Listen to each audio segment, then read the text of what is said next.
there are two instruments which people should see. ఇప్పుడు చాలా మంది దగ్గర బ్యాలెన్స్డ్ అడ్వాంటేజ్ హైబ్రిడ్ ఫండ్స్ చాలా మంది చూస్తూనే ఉంటుంటారు. What these funds are doing, they are taking care of both these instruments in one shot కదా. Equity and debt రెండు కూడాను అట్ వన్ షాట్ అవి చూసేస్తున్నాయి. సో ఎక్కువ తలనొప్పి పెట్టుకోవద్దు అనుకున్న వాళ్ళకి శుభ్రంగా దాంట్లో sourcing your entire planning to that fund manager. They will deliver at least 15% CAGR guarantee. They will keep switching కాబట్టి. లేదు అంటే మన grand daddy of all funds in India, most talked about బంగారు కొండ. సో కన్జర్వేటివ్గా ఫ్లెక్సీ క్యాప్ అన్నాడు కాబట్టి వాడేంటి కనీసం 10% అమెరికాలో. ఇప్పుడు మన వాళ్ళు ఏం శ్రీవాస్తవ ఆయన పేరు ట్విట్టర్లో తనుకుంటూ ఉంటాం అందరం ఫ్రీక్వెంట్గా వచ్చి, ఆయన ఏదో fund manager Akshat Srivastava. Okay, so ఆయనలాగా ఫారెన్ మార్కెట్లో ఇన్వెస్ట్ చేసేయండి. I have one word of caution. Foreign మార్కెట్లో ఇన్వెస్ట్ చేయడం, మనకు మనం ఇండివిజువల్గా స్టాక్ పికింగ్ చేయడం ఇస్ అ స్పెషలిస్ట్ జాబ్ అని నా అభిప్రాయం Nagabhayya. I don't think everyone should open ఈ ఏదో సైట్లు ఉన్నాయి కదా, వెస్టాస్, వెస్టిష్, ఓపెన్ యూఎస్ ట్రేడింగ్ అకౌంట్ $250,000 వరకు ఏదో అలౌడ్ అని చెప్పి మొన్ననే అందరికీ నోటీసులు వచ్చాయి ఇన్కమ్ ట్యాక్స్ నుంచి. మనకి ఎందుకు ఈ తలనొప్పి మనం చేసిన పకోడీ ఇన్వెస్ట్మెంట్కి, unless someone is very big saying that oh no I'm going to invest $250,000 per year.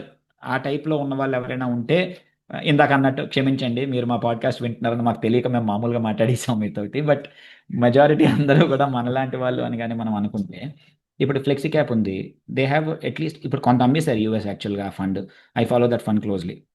More than 10% ఉంది. లేకపోతే యుఎస్ ఫ్రాంక్లిన్ వాడిది ఫండ్ ఆఫ్ ఫండ్స్ ఉన్నాయి. మనకెందుకు ఈ పని, ఇండియాలోనే చేయొచ్చు కదా. ఇప్పుడు అమెరికాలో ఇన్వెస్ట్ చేసి దానికి మళ్ళీ ప్రతి సంవత్సరం వేరేగా అది వేరే డీమ్యాట్ అకౌంట్ ఇస్తాడు వాడు. అది మనం లాగిన్ అయ్యి మనకున్న చిల్లర $2,000 పోర్ట్ఫోలియోకి మనం రోజుకు 100 సార్లు రాత్రిపూట కూడా లేచిపోయి ఫోన్లో ఇలా రిఫ్రెష్ కొట్టేసుకొని మనకు అవసరం అయితే తలనొప్పి. ఇప్పుడు ఈ ఫ్లెక్సీ క్యాప్ ఉంది అంటే దే విల్ ఇన్వెస్ట్ అట్లీస్ట్ 10-15%.